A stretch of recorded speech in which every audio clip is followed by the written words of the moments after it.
Достар, баршаңызға сәлем. Бүгін сіздерге әжім кетіретін масканы көрсететін боламын.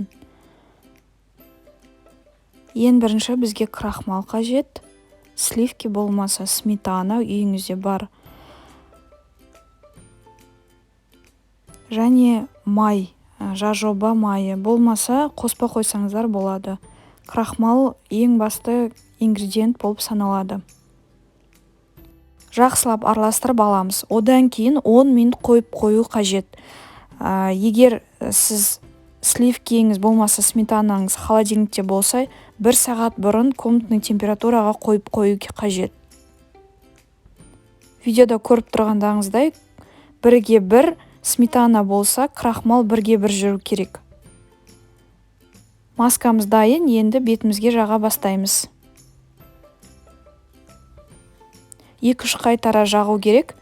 Бір-ақ рет жағып, оны ұстаудың қажет жоқ. 2-3 рет осылай үстісіне жағасыздар.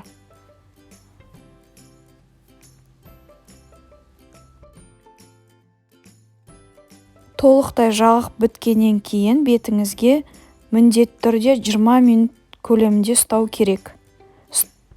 Уақыт өткеннен кейін жылы сумен жуу қажет. Міндетті түрде жасап көріңіздер, өте керемет эффект береді.